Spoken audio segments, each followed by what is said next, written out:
I'm not normally inclined to make such a video of the sort you're about to bear witness to, and I can assure you that this video was by no means planned, nor was it in the works.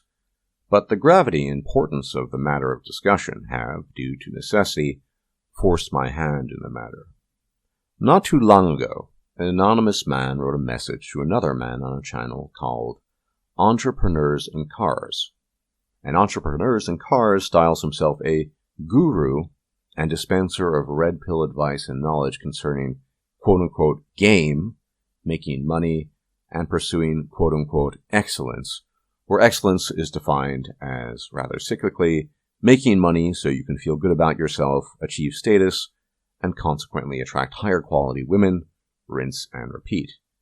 This is obviously PUA territory, and though the gentleman in question likely does not refer to himself as such, he and his message are undeniably in that camp. Normally, I would not address such a video. But in the message to entrepreneurs, my name was invoked, as was a rather iconic and I think relevant video titled The Post-Red Pill Malaise. The Post-Red Pill Malaise is a very important, but not universal stage of the so-called red pill journey for many men. And having seen the anonymous man invoke my name and work, I had to pay attention. What was curious, or perhaps not so curious at all, was the way in which entrepreneurs brushed over what his client, who had paid cash to receive sagely wisdom and advice, had referenced. It's not red pill rage as I've spoken about, it's acceptance of female nature combining with zero fucks about anything. I think Stardust and Thinking-Ape channel refers to it as post-red pill Malaise. Okay, well, use YouTube video. Okay, so you guys can look that up. That appears to be the title there. And Stardust and Thinking-Ape reset. Notice how the topic and concept are not addressed at all, and one would think it important since the man brought it up in the first place, but of course, it is glossed over. Despite what you think, my concerns are not those of a wounded ego, but rather the fact that this very important, though not universal stage of the so-called red pill journey was not addressed, despite it clearly being on the mind of the man in question. And I believe there are very good reasons why Richard, as Entrepreneurs calls himself, did not address the matter. For one thing, if you are selling a product, then you must sell that product, in this case, so-called red pill knowledge, with absolute self-assurance and confidence that can and does border on both the deceptive and mendacious at times. Why, might you ask, is this so?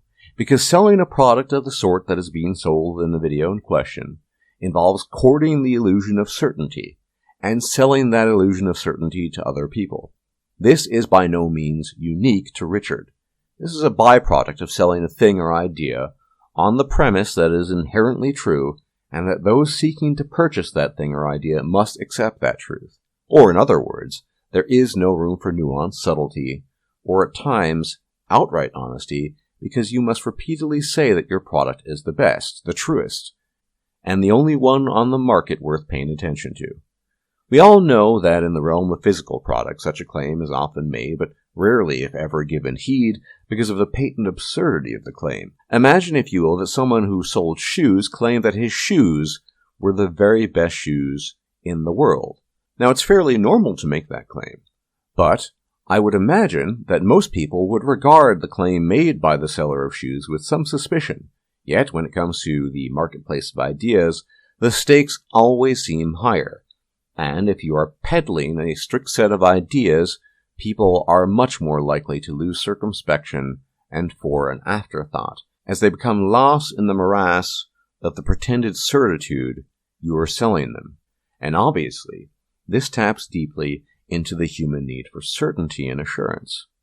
However, the man who sells an idea in this fashion cannot, for fear of conceding error or even being nuanced, acknowledge other ideas, because such an acknowledgement would result in the loss of profit, and when people are paying you hefty sums for life wisdom, you better deliver with the certainty of a preacher and the omniscience of a god. That is the fundamental difference in approach between someone such as myself and someone such as Richard. He must sell the illusion of infallibility, both in deed and thought, in order to advance, whereas I'm not trying to sell you any one shoe-size-fits-all product. idea, or otherwise. Existence is enormously complex, and does not lend itself to so-called solutions of the sort that PUAs and Richard want to sell you. Instead, it is treacherous, and the bravest of men can and will acknowledge that certainty and assurance of the sort sought after in the already mentioned video is elusive and indeed might at times be uncapturable, or in other words, without remedy. I certainly do not have all the answers. In fact, I might have none at all, or I might have many. The application of claims I make will depend on the individuals listening to and storing those claims. Some might find what I say to be useless rubbish, indeed many do. Others might find it of middling merit, and still others highly compelling. But that is simply the nature of ideas, and the men who produce and represent them. Unlike Richard, I am not going to tell you I have all the answers, and I am not going to sell you a false facade of confidence and certainty. It does not exist, as you yourself seem to acknowledge in your message to Richard. Guys that are motivated seem to either still believe in the blue pill dream or have underlying insecurity making them want to prove themselves. Yes. And that is, in part at least, what the post-Red Pill Malaise is about. For many men, indeed most men, motivation is unquestionably coupled to latent or otherwise obvious reproductive drivers. To maintain consistent motivation throughout life, you correctly identify either the necessity of being blue-pilled or having elsewise some underlying insecurity. And it seems to me that, based on what little you have written to Richard, that you're past both, being neither insecure nor deluded, and have happened upon a deeply unpleasant, though by no means universal, truth of the post-Red Pill Malaise, which is, if you fully and wholly decouple yourself from the reproductive game, you will almost certainly lose motivation, and you will no longer resemble the person of old that you seem to fondly long for, as if returning to him were an option. If you are this far down the rabbit hole, I can assure you that there is no returning. And by that I mean, it is highly likely that even the sagely PUA advice offered by Richard will not save you, because you are in a different spot altogether, and you can no longer delude yourself either with blue pill fictions or the mixed bag of half-truths offered to you by PUAs such as Richard, and yet in a sense I wish you could believe in those things. Richard certainly wants you to. What does he say? Just keep on keeping on. Look for a new business. Find something else to do. Maybe even take a break, but always, and without fail, stay on the treadmill. Always push yourself. Always repeat the cycle, because you and I both know how well that has worked out for you by now, don't we? When the endless rinse and repeat of timeless PUA wisdom no longer gives you the ROI, as Richard is inclined to phrase it, maybe it's time to head in a different direction. And frankly, I cannot tell you what the direction is. I cannot sell you the false certainty that Richard does and live with myself.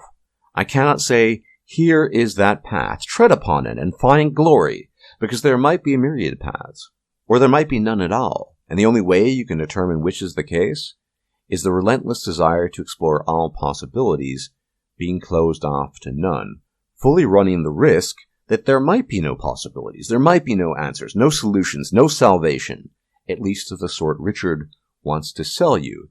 And most important of all is that you, anonymous man, are the only person who can truly tell if something is off or wrong in your life. Richard does not know despite his claims to the contrary, and I will not even begin to pretend to know what is best for you.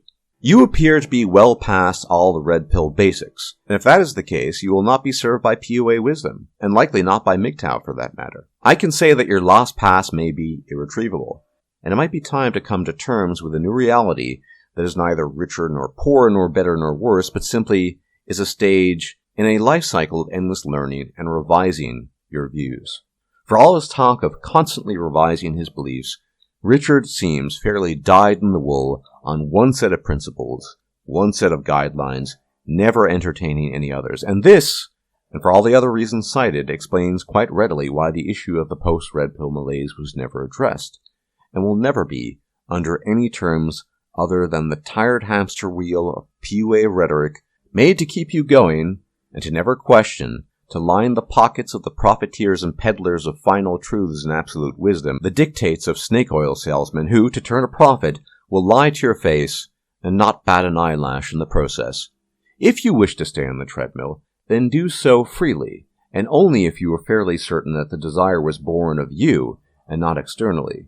If you want to get off and do something completely different, then by all means do so, and find and feel neither shame nor regret in losing the ways of old to find the new, and embracing the troublesome uncertainty of this life. Even if my open letter to you provides you with no solutions, and I do not claim to have any, I can at least give you honesty, which you needn't pay a dime for. All I can hope for you is that you find peace of mind on your journey through life, because I think that state, however difficult it may be to achieve, is worth more than anything else you may be after, and no man, not myself, not Richard, can give you that. Godspeed, sir.